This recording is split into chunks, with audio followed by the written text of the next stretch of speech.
Hello, everybody. I'm with the Ambassador of Uruguay to India, His Excellency Alberto Guani, and we are at the Embassy of Uruguay in New Delhi. We'll be talking today about India-Uruguay relations. So, Ambassador, welcome to our show, and thank you for your time. Thank you for the opportunity to address to the Indian people and at the same time India Empire, which, as you say, it's an engine, I would say, to the Indian country. Right. Thank you very much. You're welcome. Thank you. So let me begin by talking about your family. It's a very distinguished family in diplomacy. And I understand your grandfather was a prominent diplomat and also a minister. And your father also was a diplomat. And you yourself now are a diplomat. So you're a third generation diplomat. Yes. Can you tell us about that Well, legacy? first, we were one of the first immigrants from Italy to Uruguay. And my grandfather, he studied in the Uruguayan university. He got his degree as lawyer. He was one of the first lawyers to exercise the profession in Uruguay. Right. And he started even with the Uruguay was one of the first countries that legalized the divorce. So they started with issues that had to do with divorce. Okay. They made their money, and then they decided to, with his partner, to cut this legal office, and he went to live to Europe. Right. There he was designated then by the president. His first post was in what was called the Austro-Hungarian Empire in Right. Vienna. Right. Then he went to Brussels. From Right. Brussels, he went to Paris. From Paris, he went then to Geneva in the times of the League of Nations. Right. Then he was ambassador in London, in the UK. And then he was nominated Minister of Foreign Affairs. And after that, he also had very conflictive times because of a ship that was called the Graf Spee, that he had to resolve it. So there was a diplomatic battle at that time. Right. And then he went into the elections and he turned out to be vice president. Right. And he ended his career as the first ambassador of Uruguay to France.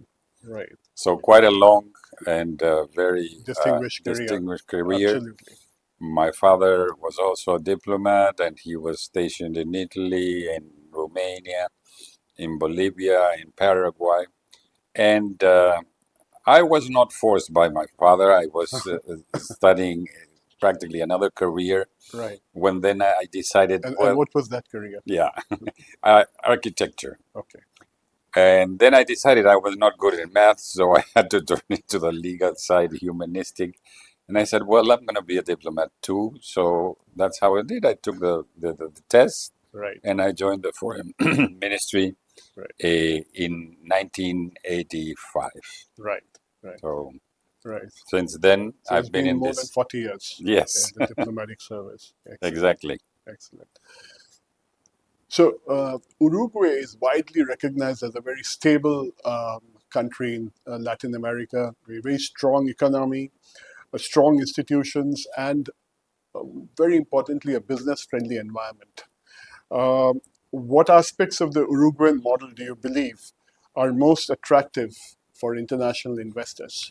Well, I would say the main factor is the stability.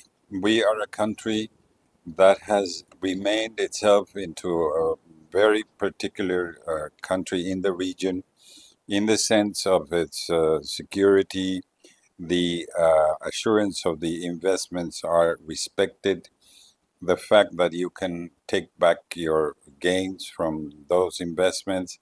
We have had a first experience with India 25 years ago with the Tata Consulting Services. Right. They established there an office, and from Uruguay they expanded to the rest of South America. Right. So we see that, even though when we had economic crisis, Uruguay kept its stability, and especially because we have a strong financial system, the banking system in Uruguay is very particular in comparison to the region. Right. You can go to a teller and you can take out euros, dollars, and Uruguayan pesos. It's very normal. Right. And at the same time, they are a couple of banks that have their representations from Europe, the US, and Right. other banks from the region. Right. Excellent. Okay. Now, a very important development that is taking place, I understand, the coming month Yes. is the likely opening of the Indian mission in Montevideo, which has been long overdue. But so this is definitely going to give an impetus to business, to people contact. What do you have to say to this Yes, we development? are very satisfied and happy about this important issue that will be the opening of the Indian embassy in Montevideo. At the moment, we are finishing the approval of the nomination of the diplomats, and we are also hoping that this can be a very attractive post in order for India to develop more its presence in South America. We understand that Minister Jaishankar is going to be heading this inauguration Right. next month. Right. We hope also that this is going to be the beginning of a series of visits because, for example, India has not had a presence in Uruguay since 1968 because of Indira Gandhi was the visit that she made. Right. And since then, nothing happened. Right. So we are very much looking forward for a president to come to India. No president from Uruguay has ever come to India. Right. And we surely are very much illusion that the Prime Minister Modi will be able to visit Uruguay. Right. So all these developments are coming soon. Right. We hope they get concreted, and at the same time, we can be part of an initiative that India has been doing to reinforce its presence in the region. Right. Excellent. Thank you. Let's talk about MERCOSUR. So Uruguay is the headquarter of MERCOSUR, and it's a very powerful bloc in South America. What do you think are the greatest opportunities for cooperation now, with India deepening its strategy to have more involvement and greater involvement with the MERCOSUR? Well, we have a preferential agreement with India and MERCOSUR since 2007.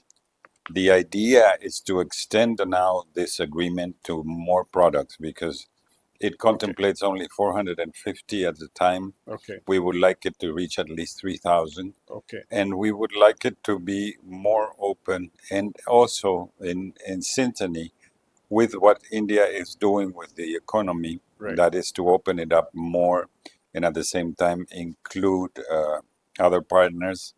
So we think that MERCOSUR, which was created to be a regional institution, now is formed only by Uruguay, Paraguay, Brazil, Argentina, Right.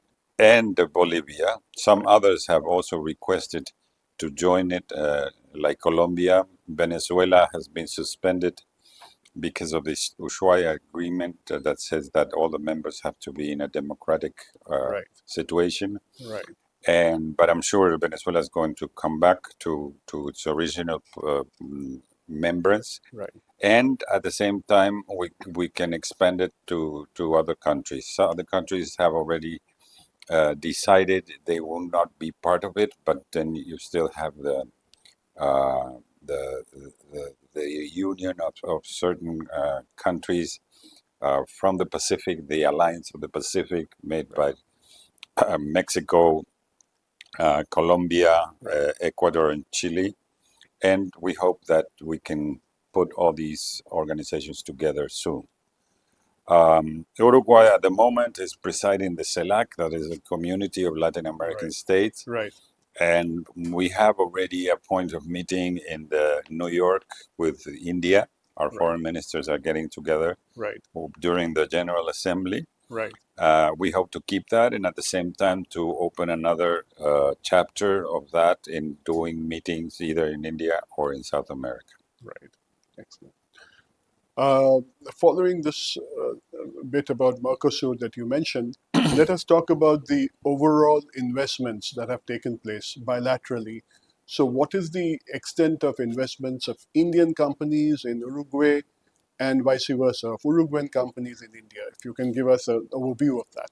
Well, basically, the area where all this business has been concentrated is in IT, because Uruguay is the biggest software producer of the region, and most of the biggest companies that have to do with IT are already settled in Uruguay. Right.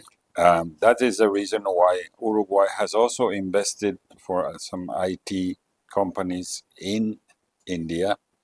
We have another company that has to do with the fighting of pollution. The name is Berkes, that they are established in Noida, Right. and they have been here already for 3 years, Right. and they're going to expand their business in all of India. Originally, it was a Danish company, which they Exactly. Right. It was BKW that belonged to Denmark, and they Right. bought it, and now they're Uruguayan and engineers from Denmark Right. working in the same company, and they're doing boilers that they have installed already 11, I think, in India. They want to expand to much more, Right. and that would also help India combat pollution. Right. From the Indian side, we have also had interest to have more pharmaceutical companies establish themselves in Uruguay. They have found out that the medicine that we have in our country and that we also consume in the region are much more expensive, and the Indian is in a better price and better quality too. So we are very much illusioned that we are going to expand the possibilities of having more pharma companies in Uruguay. The idea also to have more companies establish themselves in manufacturing. For example, now that it's the business of electric cars, it could be a great opportunity also for two-wheelers, and it could have the expansion of the car companies from India Right. in Uruguay and have them finish their products there, and at the same time look for other markets in the region.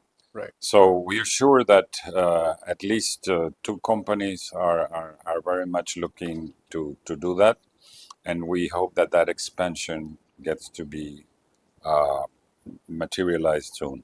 Right. So you mentioned areas like IT, pharma, automobiles. If we were to talk to Indian business and industry, which other sectors do you think Indians can look forward to investing? And at the same time, if you could give an idea about the geographical advantage of Uruguay in Latin America. Yes. First, there is a logistic issue that has to do with the connectivity and the services that already exist in Uruguay that can be offered to Indian investors. We have one of the best quality roads in the region. We are trying to reestablish, and that can be also with help of India, our train transport system, which was created by the British, and then it was totally taken away, but we want to reestablish it. Right. And there is a big possibility also for the expansion of the production of glucose, which Uruguay is going to be the third producer. We have had strong investments from Finland in that sense, Right. and we hope to also give more priorities to do things together with India. For example, in what has to do with renovation of our port, and that takes us to the specific local positioning of Uruguay that would like to be a hub for India in order to expand to the rest of the region. Right. We have a free port, we have a free airport, and we have almost 15 free economic zones In one of them, in Zona America, is where Tata is already established there with 1,000 employees from India and 2,000 from Uruguay, Right. and it makes it the biggest IT company in Uruguay. Right. So we're looking forward to expand all this platform that we have ready to invigorate our country as a important hub in the region. Right. You're also not just the ambassador of Uruguay, you're also the coordinator for the GRULAC nations, which is the group of Latin American and Caribbean nations. So if you could tell us a little bit about what is the priority that you look at this point in time in terms of engaging with India as a Well, GRULAC. there has been a very positive development in Mm-hmm. the last years, I would say 15 years practically, Right. in what has to do with the engagement of Latin America and India. Mm-hmm. There is a trade right now that it's almost in $50 billion. We hope that goes to $100 billion for 2030. Right. That is means that for India, we are very strong partners in trade, even better than many of the countries that surround India. Right. And we hope that this it turns to be a much stronger relationship in the future. Right. I've been almost 3 years as coordinator, Right. which I thank my colleagues for that. But I Right. will be giving in the coordination on the 15th of July to our dear colleague from Jamaica. Right. So Mr. Jason Howell will Right. be assuming as the next coordinator. Right. And I'm sure he's going to continue and try to stress the relationship with Central America and the Caribbean. Right. So we are looking forward to the developments in the future. Right. And we are sure that we are a region that produces a lot of what India needs. We are complementary in the economic field, Right. and especially because of the fact that minerals are very important for the industry of India. Yes. And we are sure that we are going to be very much willing to engage in new projects with India. Right. Right. Uh, India Empire is in a few days' time hosting the LSE First conference, which is on India, Latin America, and the Caribbean. Right. We are collaborating with our institutional partner, FIEO, which is the Federation of Indian Export Organizations. Yes. They have a lot of traction with Latin America. What message would you give for such a conference, and how important do you think such conferences can add value to already the bilateral engagements that are going on? Well, we are absolutely convinced that it is one of the most strategic, important associations for our region. Right. We are sure that India is a very attractive economy in our vision of the expansion that we want to do for the future. It is also the biggest democracy in the world. We have, thank God, many democracies in our membership of GRULAC, and that brings us along to have a very, let's say, similar and a very special way of thinking how to develop our societies. Right. And in that sense, this LAC conference is going to be something very important to put in the agenda, all these different matters Right. for which we are linked for, and to take them to another stage. Right. The fact that India and Latin American countries are very much considering all the opportunities, all the different challenges also that we have for the future Right. is important for our people, and it's important to extend that difference of geography. The distance between our countries is not an obstacle, but on the contrary, we have many things in common that we can really profit from them to make a very active and very rewarding process of engagement. Right. Yeah. Just taking off from what you mentioned about geographical distance, on the connectivity front, there are still some challenges. Yes. Going off to capital cities like Montevideo, Buenos Aires, or Sao Paulo or Rio de Janeiro, it's still not very easy, or even Lima. You have to make. Oh, is there any talk going on between the Indian civil aviation authorities and counterparts in Latin America? Well, we are expecting that to happen. On a recent visit by President Lula from Brazil, Mm-hmm. this issue was discussed with Prime Minister Modi. Mm-hmm. Prime Minister Modi said he would try to influence to make possible connection come true. Right. We are looking forward for a fact that before the COVID times, Mm-hmm. there was a frequency from Delhi to Madrid, Mm-hmm. which we think it should be reestablished, Mm-hmm. because only by that you have a possibility of improving very much the Correct. connectivity, because you fly to Madrid and from there you can fly to any country Right. in South America with no problem. Right. At the moment, there are no Indian air companies that are connecting, Mm-hmm. and we see that that is also a big issue Mm-hmm. that should be addressed between maybe Air India, Indigo, and these important uh, companies that can maybe establish a frequency. Right. It was told that because it is so long the distance, maybe there's a stopover in South Africa, Right. and so there could be a connection Delhi, Cape Town, Buenos Aires, for example, or Mm-hmm. Sao Paulo Mm-hmm. or Lima, Mm-hmm. and that would really encourage the possibility of having a much better way to get people to people, also Right. recognition.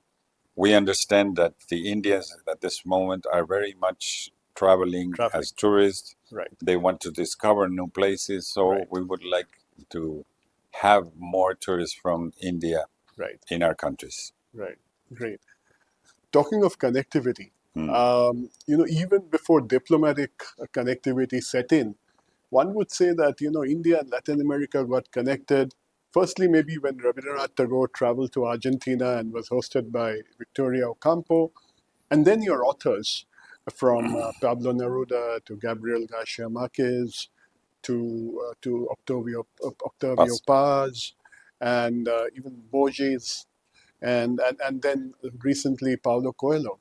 So, what do you think about this cultural connect that has also happened at the same time, bringing Latin America closer to the homes in India? Very important, because culture is really the important bridge that establishes those kind of links that sometimes not only through economic links can be done. The fact that India is a very antique civilization of more than 3,000 years, also with some of our antique civilizations, have a common ground. Right. So we understand what has been the historical development Right. of our culture. And as you well said, many of our authors have tried to give a sort of way of being. Tagore was practically the main uh, inspirator Right. of that possibility of showing India Right. to the world. Yeah. And by Over a his hundred years ago. exactly by his visit to our continent, Right. he really made a great contribution Right. to that fact of having important writers and people with vision Right. about our way of being, our way of feeling, and especially how we have so many things in common.